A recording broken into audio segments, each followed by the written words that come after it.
18 मार्च 1980। अजीत डोवाल, एक ऐसा नाम जिसकी तलाश में पूरी Pakistani inter services intelligence (ISI) अपनी हर चाल चल रही थी। 7 साल दुश्मन देश की जमीन पर एक नकली पहचान के साथ जीना, जहां हर सांस आखिरी हो सकती थी।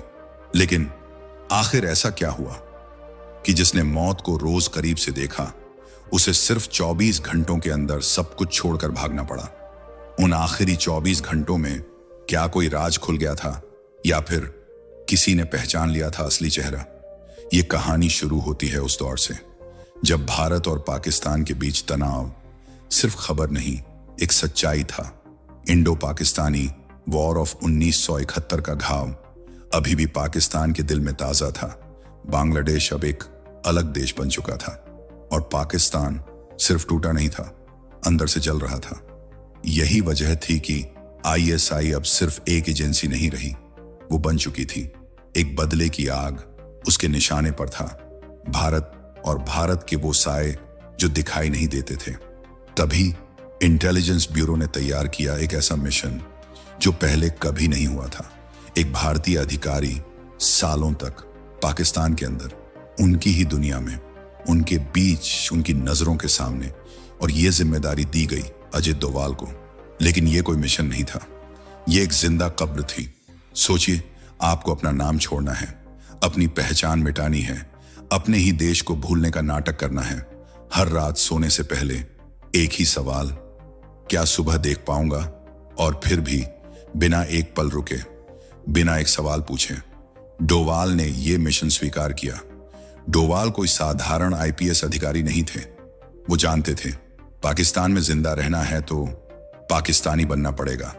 उन्होंने बदला अपना नाम, अपनी पहचान, यहां तक कि अपना धर्म भी, और फिर एक मुसलमान बनकर वो पाकिस्तान में दाखिल हुए। उनकी उर्दू इतनी साफ कि शक की गुंजाइश ही नहीं बचती थी। उनका लहजा, उनकी नमाज, उनका रहन सहन, सब कुछ इतना असली था कि इंटर सर्विसेज इंटेलिजेंस ISI के एजेंट भी उन्हें अपना ही समझते थे। यह सिर्फ एक्टिंग नहीं थी, यह जिंदा रहने की कीमत थी। 7 साल, पूरा एक दौर डोवाल पाकिस्तान में रहे। 7 साल तक हर खुफिया हरकत उन्होंने अपनी आंखों से देखी। 7 साल तक उन्होंने भारत को वो जानकारी दी जो किसी सैटेलाइट से भी नहीं मिल सकती थी। वो देख रहे थे ISI कैसे काम करती है, वो समझ रहे थे पाकिस्तानी सेना के अंदर कौन से प्लान बन रहे हैं, वो पकड़ रहे थे भारत के खिलाफ रची जा रही हर साजिश, और सबसे खतरनाक, वो पहचान रहे थे कौन से भारतीय पाकिस्तान के इशारों पर चल रहे थे। ये सारी जानकारी वो चुपचाप, सीक्रेट तरीके से भारत तक पहुंचाते रहे। ये कोई फिल्म नहीं थी, ये असली खेल था, जहां हर दिन एक नया खतरा, हर रात एक नया डर, एक गलत कदम, एक गलत शब्द, एक गलत नजर, और कहानी वहीं खत्म। लेकिन डोवाल की कहानी यही नहीं रुकती, क्योंकि वो सिर्फ जानकारी नहीं जुटा रहे थे, वो धीरे धीरे ISI के अंदर तक पहुंच चुके थे। इंटर सर्विसेज इंटेलिजेंस ISI के कुछ अफसरों के इतने करीब कि उन्हीं के साथ बैठकर भारत के खिलाफ बन रहे प्लान सुनते थे। मीटिंग्स में जहां हर शब्द सिर्फ बात नहीं, एक साजिश होता था, और वही साजिश चुपचाप सीधे भारत तक पहुंच जाती थी। यही था असली खेल, दुश्मन की आंखों में देखकर उसी को धोखा देना। लेकिन हर खेल की एक कीमत होती है, और जैसे जैसे समय बीता, खतरा और गहरा होता गया। ISI को अब शक होने लगा था। कोई था जो उनकी हर चाल पढ़ रहा था, कोई था जो उनके बीच रहकर उन्हें ही तोड़ रहा था। और फिर शुरू हुआ शिकार। जाल बिछाया गया, धीरे, खामोशी से, हर उस इंसान पर नजर जो थोड़ा भी अलग दिखता था, हर उस पर जो जरूरत से ज्यादा सवाल करता था, हर उस पर जो जरूरत से ज्यादा जानता था। हवा में अब शक था, नजरों में अब तलाशी थी। एक स्पेशल सेल बनाई गई जिसका सिर्फ एक मकसद था, उस साए को ढूंढना जो उनके बीच छुपा बैठा था। और धीरे धीरे वो जाल सिकुड़ने लगा और उसका घेरा डोवाल के करीब आने लगा। फिर वो रात आई, अंधेरी, लेकिन सिर्फ अंधेरी नहीं, खामोश और असामान्य। जैसे कुछ होने वाला हो। डोवाल अपने कमरे में थे, लेकिन बाहर सब कुछ वैसा नहीं था। गली में हलचल थी, पर वो आम हलचल नहीं थी। अजनबी चेहरे जो ठहर ठहर कर देख रहे थे, अजनबी निगाहें जो कुछ ढूंढ रही थीं।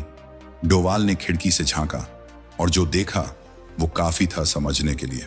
दो आदमी गली के कोने पर खड़े थे, शांत लेकिन नजरें तेज, और सबसे खतरनाक बात, वो पहले नहीं थे।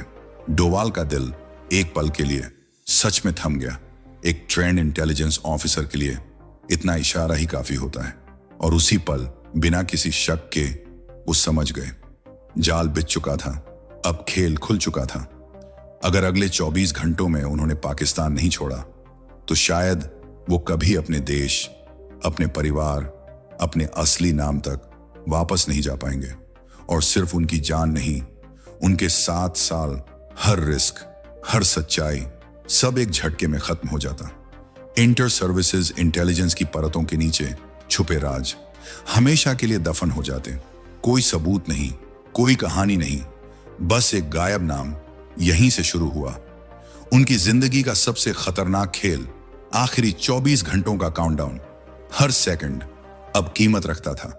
एक तरफ वापस लौटने की उम्मीद, एक अधूरा सुकून, दूसरी तरफ हर कदम पर मौत, हर सांस में शक, हर नजर जैसे सच पढ़ लेना चाहती हो।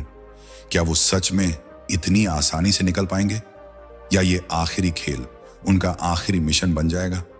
डोवाल ने एक पल भी बर्बाद नहीं किया। कमरे के अंदर हर वो चीज जो उनकी असली पहचान से जुड़ी थी, न सिर्फ हटाई गई बल्कि मिटा दी गई। कुछ जला दी गई, कुछ गायब कर दी गई, जैसे वो कभी अस्तित्व में थी ही नहीं। अब उनके पास कुछ नहीं था, ना कोई सबूत, ना कोई सहारा, सिवाय एक झूठी पहचान और एक बेहद तेज दिमाग के। सुबह होते ही दुनिया वहीं थी, लेकिन नजर बदल चुकी थी।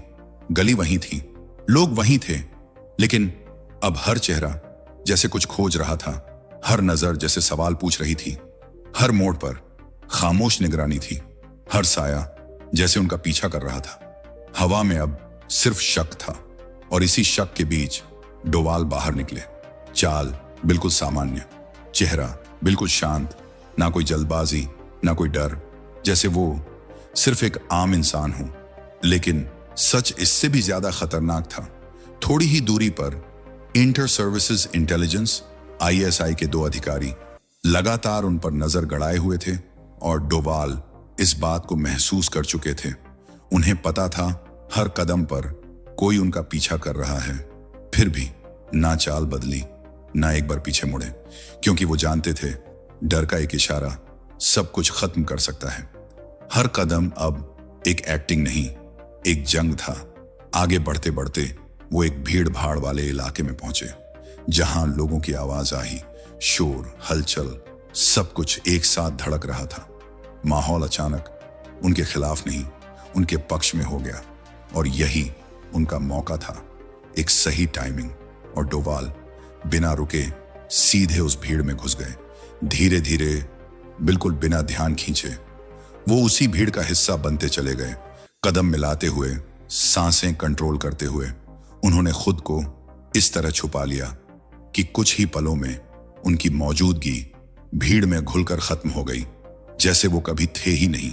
उधर ISI के दोनों अधिकारी भीड़ में पागलों की तरह तलाश कर रहे थे। हर चेहरे को गौर से देखते, हर शक पर रुकते, हर दिशा में दौड़ते।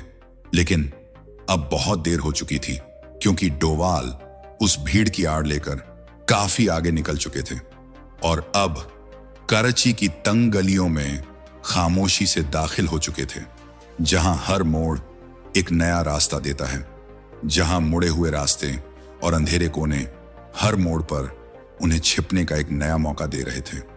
कुछ देर बाद वो एक तय जगह पर पहुंचे, एक खामोश सुनसान कोना, जहां ने उनकी मुलाकात हुई। एक दूसरे भारतीय जासूस से दोनों की नजरें मिली। कोई शब्द नहीं, कोई इशारा नहीं, फिर भी सब कुछ समझ आ गया। वक्त नहीं था और हालात बहुत कुछ कह रहे थे। उस एजेंट ने तुरंत एक मुड़ा हुआ कागज डोवाल के हाथ में थमा दिया। उस कागज में एक रास्ता था, सीधा नहीं, खतरनाक और पूरी तरह छुपा हुआ एक गुप्त सुरंग का संकेत जो उन्हें पाकिस्तान की सीमा के पार ले जा सकता था।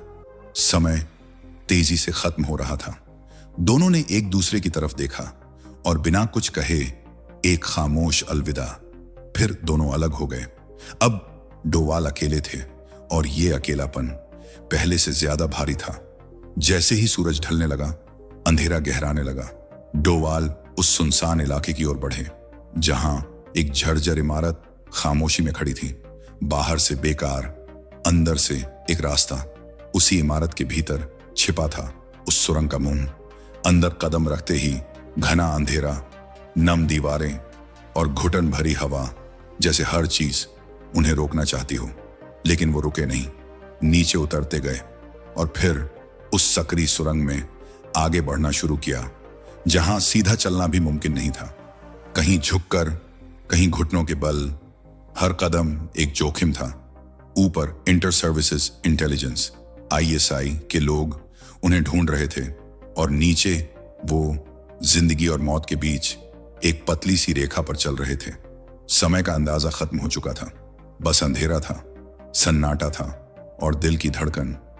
फिर काफी देर की उस कठिन यात्रा के बाद उन्हें दूर एक हल्की सी रोशनी दिखाई दी और आखिरकार वो उस सुरंग के दूसरे छोर तक पहुंच गए। एक आखिरी कदम और सब कुछ बदल गया। जैसे ही डोवाल बाहर निकले, उन्हें तुरंत एहसास हुआ हवा बदल चुकी थी। मिट्टी की खुशबू अलग थी। माहौल अब वैसा नहीं था। वो समझ गए, वो सीमा पार कर चुके थे। वो अब पाकिस्तान में नहीं थे, सुरक्षित थे, लेकिन अभी भी सांसें तेज थीं। उधर इंटर सर्विसेज इंटेलिजेंस के अधिकारी अब भी उनकी तलाश में भटक रहे थे। हर जगह छान रहे थे, हर शक के पीछे भाग रहे थे, लेकिन उन्हें समझ ही नहीं आ रहा था कि वो शख्स कब, कैसे और कहां उनकी आंखों के सामने से गायब हो गया। और इधर अजित डोवाल 7 साल बाद जिंदा, सुरक्षित और खाली हाथ नहीं, अपने साथ लेकर आए थे पाकिस्तान के सबसे गहरे राज। ऐसी जानकारी जो सिर्फ सुनी नहीं जाती, जिसे हासिल करने के लिए जिंदगी दांव पर लगानी पड़ती है। डोवाल जो लेकर लौटे थे, उसने भारत की इंटेलिजेंस हिस्ट्री की दिशा बदल दी।